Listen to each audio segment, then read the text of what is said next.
Olá, pessoal, queridos do nosso canal Servir e Amar. Estamos mais uma vez unidos em corações, em pensamentos, para mais um estudo do livro Boa Nova. Livro esse trazido pelas mãos luminosas do nosso querido Chico Xavier, pelo espírito Humberto de Campos. Mas antes, nós vamos fazer o nosso agradecimento, procurando serenar os nossos corações, os nossos pensamentos, nos elevarmos até Deus Pai e agradecermos a essa oportunidade que temos do aprendizado, agradecermos a Jesus por ter nos trazido seu evangelho de luz, que fará com que possamos evoluir, possamos melhorar, praticando os seus ensinos. Gratidão, Mestre amado, e te rogamos, Mestre Jesus, que seja conosco e que esteja conosco hoje, agora e sempre. Graças a Deus. Muito bem, caríssimos. Então, já que nós fizemos aqui o nosso agradecimento, eu quero solicitar a vocês que divulguem as nossas mídias, que divulguem aqui o canal Servir e Amar, para que mais pessoas possam ter acesso aos ensinos que aqui a gente estuda junto, né? E vamos lá, pessoal. Hoje, a nossa lição é a de número 24, A Ilusão do Discípulo. Nem vou falar que é uma história belíssima, porque todas são. Eu vou estar chovendo no molhado. Então, vamos lá, pessoal. A ilusão do discípulo. Jesus havia chegado a Jerusalém sob uma chuva de flores. Então, a gente sabe que quando Jesus chega antes da ceia em Jerusalém, ele vem montado num burrinho, e que ele foi aclamado pela multidão, ele foi aclamado pelo povo, mais interessado nos milagres do que propriamente no evangelho, como é até hoje, aliás, né? A gente quer as coisas de imediato, para ontem, e o povo da época não era diferente. De tarde, após a consagração popular, caminhavam Tiago e Judas lado a lado por uma estrada antiga, marginada de oliveiras que conduzia às casinhas alegres de Betânia. Então, pessoal, esse Tiago, como nós vamos ver mais para frente, é Tiago, irmão de João, filho de Zebedeu e de Salomé, tá? Porque tinham dois Tiagos, Tiago menor, que era primo de Jesus e era de Nazaré, chamado Tiago Menor, e Tiago Maior, irmão de João, filho de Zebedeu, ok? Então, aqui a referência é de Tiago Maior. Judas Iscariotes deixava transparecer no semblante íntima inquietação, enquanto no olhar sereno do filho de Zebedeu fulgurava a luz suave e branda que consola o coração das almas crentes. Por esse trechinho dá para a gente perceber de que Tiago, ele já estava com uma compreensão um pouco maior do que a compreensão de Judas aqui do texto. A gente precisa lembrar de que Jesus, ele não escolheu os seus discípulos pelas virtudes, mas pelas não virtudes, e pelas virtudes em estado latente, como as nossas, né? A gente as tem em estado latente, e com os discípulos não era diferente. Jesus sabia do potencial de cada um, mas eles também estavam ainda desenvolvendo essas virtudes. Eles ainda precisavam um pouco mais, né, de tempo para desenvolver o que vieram a desenvolver após a passagem de Jesus.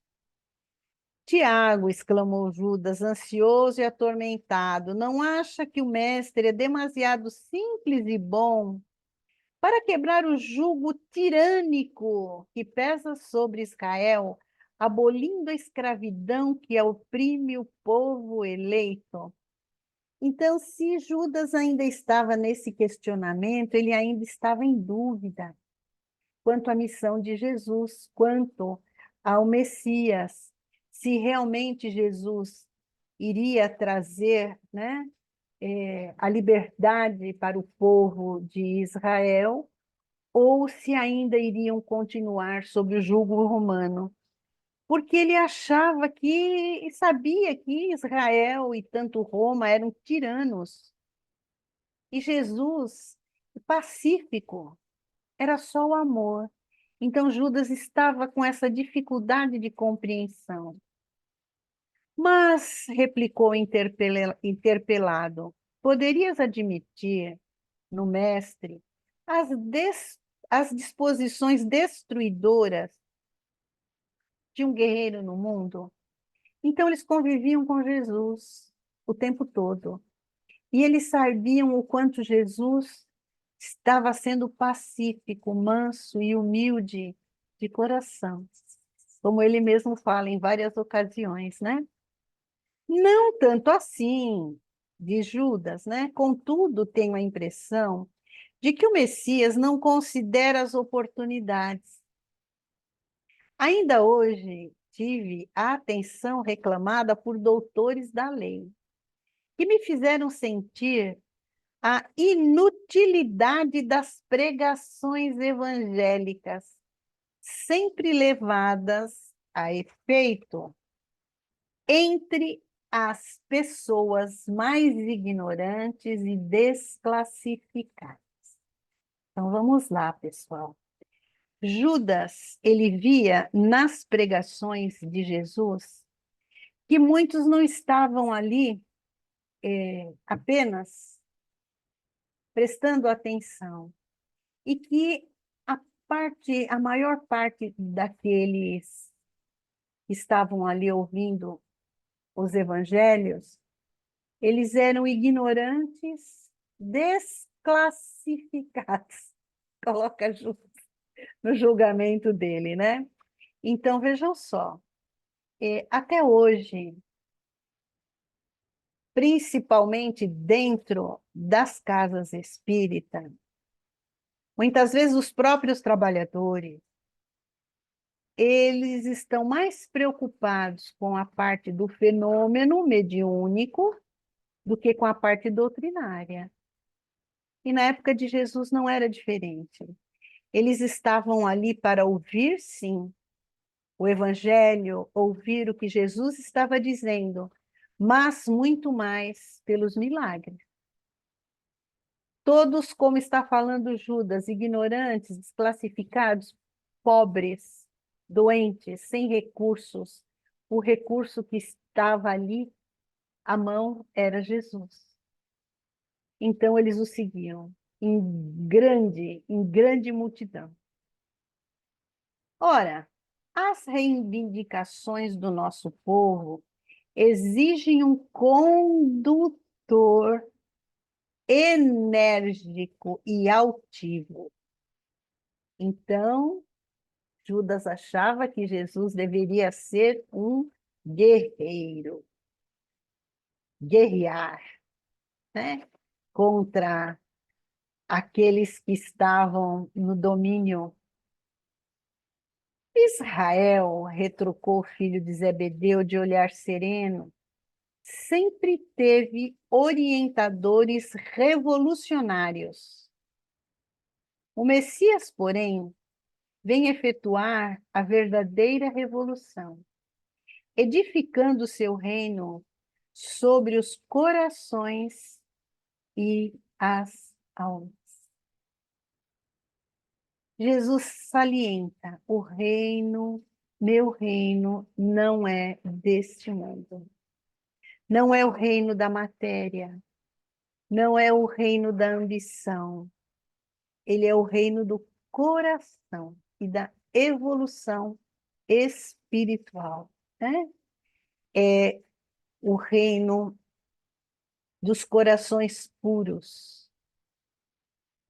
Judas sorriu algo irônico e acrescentou: mas poderemos esperar renovação sem conseguirmos o interesse e atenção de homens poderosos? Homens poderosos, homens com poder, igual nós temos até hoje, né? Uma pessoa que está com um poder, seja ele material, ou seja ele dentro de políticas religiosas ou públicas, sempre tem várias pessoas à volta procurando vantagens. E na época de Jesus não era diferente. Judas achava que Jesus deveria se juntar a esses poderosos da matéria, a esses poderosos da terra, para conquistar o reino dos céus, já que o reino de Jesus não era desse mundo. Então a missão ainda não estava entendida, né? Não tinha ainda olhos de ver. Quem haverá mais poderoso que Deus, de quem o Mestre enviado divino? Em face dessa invocação, Judas mordeu os lábios, mas prosseguiu. Ele estava tentando se justificar. Não concordo com os princípios de inação. E creio que o Evangelho somente poderá vencer com o amparo dos prepostos de César ou das autoridades administrativas de Jerusalém, que nos governam o destino. Então, gente, vamos ver só aqui, né? Jesus deveria, na opinião de Judas, guerrear ou com Jerusalém ou com os romanos, ou com um ou com o outro, né? Por quê? Se não fosse dessa forma, não teria resultado a visão de Judas. E Tiago já havia compreendido um pouco mais, mas Judas não. Ele achava que o reino deveria ser ali na hora e um reino completamente material. Era esse o ponto em que Judas se batia, de que Jesus deveria usar de força, não só da sua sabedoria, né? Mas ele deveria agir com a força. Acompanhando o mestre nas suas pregações em Cesareia, em Sebaste, em Corazim, em Betsaida, quando das suas ausências de Cafarnaum, jamais o vi interessado em conquistar a atenção dos homens mais altamente colocados na vida. Então a gente sabe que Nicodemos, que era um grande dentro do judaísmo, dentro de Jerusalém, em muitos evangelhos, principalmente nos evangelhos apócrifos, é descrito que Nicodemos seguia a Jesus, mas não às claras, mas ele conversava com Jesus à noite, escondido, como tem narrativa até de texto dentro do evangelho. Mas dentro do evangelho tem uma pequena passagem sobre Nicodemos, sobre a vida eterna e sobre reencarnação e ressurreição. Mas a gente sabe, né, segundo evangelhos apócrifos, que Nicodemos ele era seguidor de Jesus. Eu posso falar assim para vocês que tem já há bastante tempo uma série na Netflix chamada The Chosen, que é Os Escolhidos. Então traz um Jesus diferente nessa série e diz que ela vai ter continuidade porque ela encerra no meio, né, no meio da vida de Jesus. Então, a gente vai ver aí nessa série que Nicodemos não só ele ouvia Jesus, como ele protegeu Jesus do sinédrio em várias ocasiões.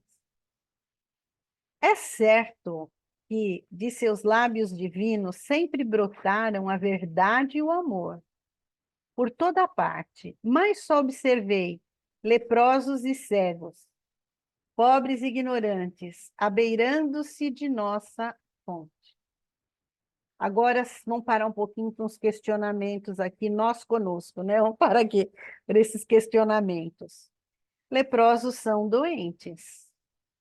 Jesus diz que os sãos não precisam de médico, mas os doentes. Aí nós vamos aos cegos. E Jesus usa um texto de Isaías. Tem olhos de ver, tem ouvidos de ouvir, mas essa geração não me ouve, não me enxergam, para que eu não os cure.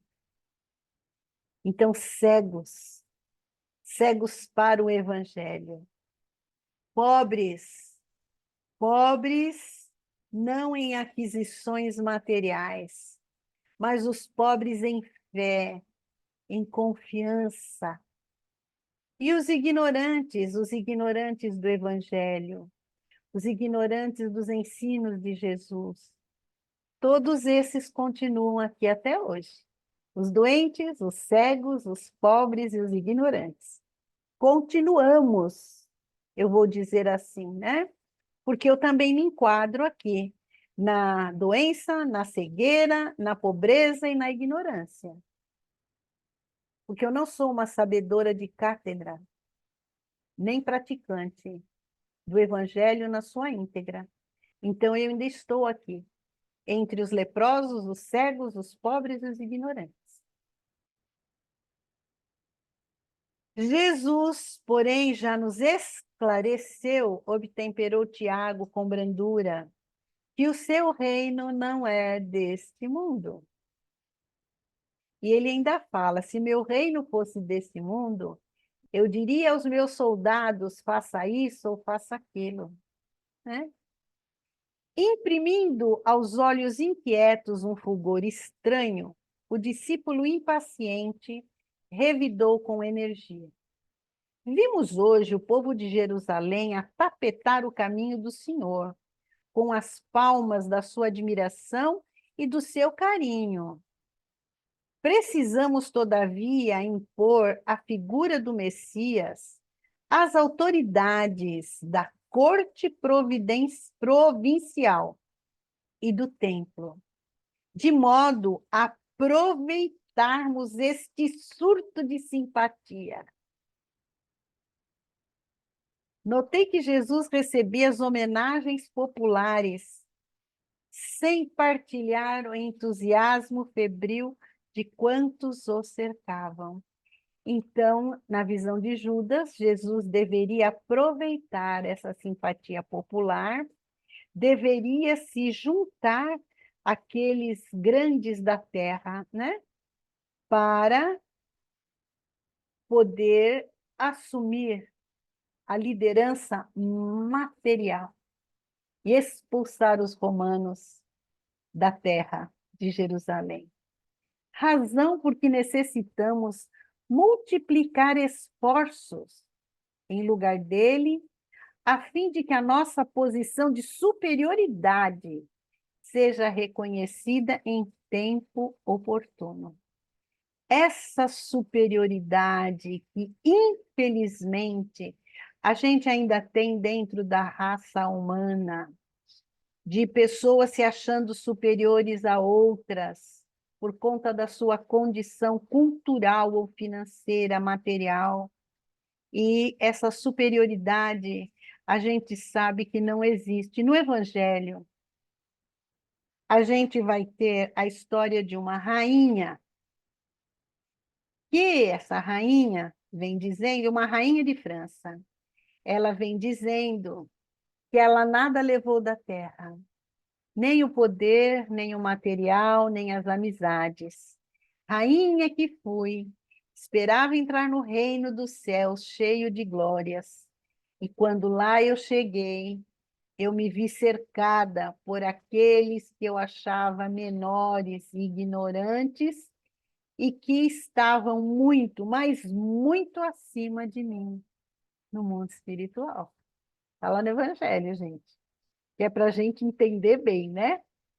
Recordo-me, entretanto, de que o Mestre nos asseverou certa vez de que o maior na comunidade será sempre aquele que se fizer o menor de todos, o mais humilde, né? Jesus mesmo vai lavar os pés dos seus discípulos, mostrando que ele, o Mestre, estaria lavando os pés, que aliás era um hábito, né? De quando chegasse a alguma casa, oferecessem água para lavar os pés. A água era bem rara na região. E os viajantes, eles caminhavam a pé, não tinha condução. Quer dizer, tem aqueles mais abastados, eles tinham os escravos que o carregavam nas liteiras, né? Mas no caso de Jesus, não. Jesus caminhava a pé com os seus discípulos. Então, quando chegava à casa de alguém, eles ofereciam água para lavar os pés, para refrescar os pés, né? E Jesus, na ocasião da ceia, ele faz questão de lavar os pés dos seus discípulos para mostrar para todos nós que ninguém, mas absolutamente ninguém, vai chegar à evolução maior sem humildade. Continuando. Não podemos levar em conta esses excessos de teoria. Interpelado que vou ser hoje por amigos influentes na política de Jerusalém, farei o possível por estabelecer acordos com os altos funcionários e homens de importância, a fim de imprimirmos um novo movimento às ideias do Messias. Então, Judas, ele se acha sabedor mais do que o mestre e um discípulo,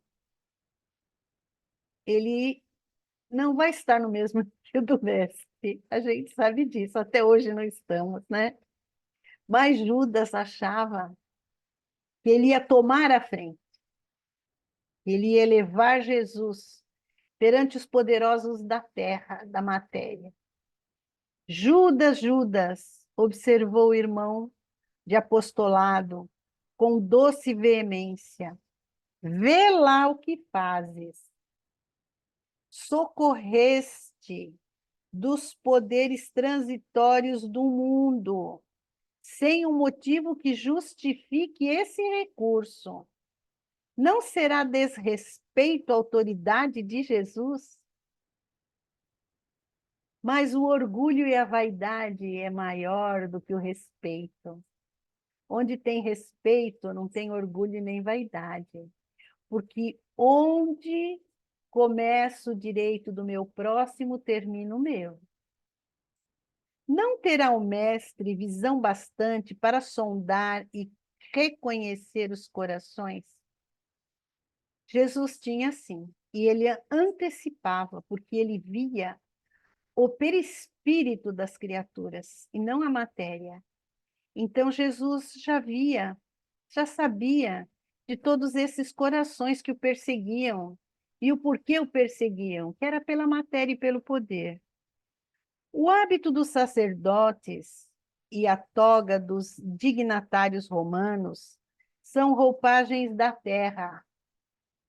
É matéria, é o que aqui fica. As ideias do mestre são do céu, do espírito. E seria sacrilégio misturarmos a sua pureza com as organizações viciadas do mundo. Além de tudo, não podemos ser mais sábios, nem mais amorosos do que Jesus. E ele sabe o melhor caminho e a melhor oportunidade para a conversão dos homens. E ele mesmo nos diz: vinde a mim, todos vós que andais cansados e sobrecarregados, que eu os aliviarei. Tomai sobre vós o meu jugo e aprendei de mim, que sou manso e humilde de coração, e achareis descanso para as vossas almas. Então, o melhor momento, a melhor oportunidade para nós aceitarmos e entendermos o Evangelho é quando nós estamos num estado de carência, em todos os sentidos, principalmente nas carências do espírito, onde nós nos sentimos incompreendidos, cansados, vilipendiados, muitas vezes caluniados pela ignorância dos homens. Homens e mulheres. Quando a gente fala homens, é homem e mulher, viu? As meninas não estão isentas. Vamos continuar. Espírito não tem sexo, hein? As conquistas do mundo são cheias de ciladas para o espírito. E entre elas é possível que nos transformemos em órgão de escândalo para a verdade que o mestre representa. Se eu não tenho a capacidade de seguir Jesus nas suas atitudes, eu não posso dizer que estou representando Jesus. Se eu estou trocando Jesus por moedas, por coisas materiais, eu não estou representando Jesus.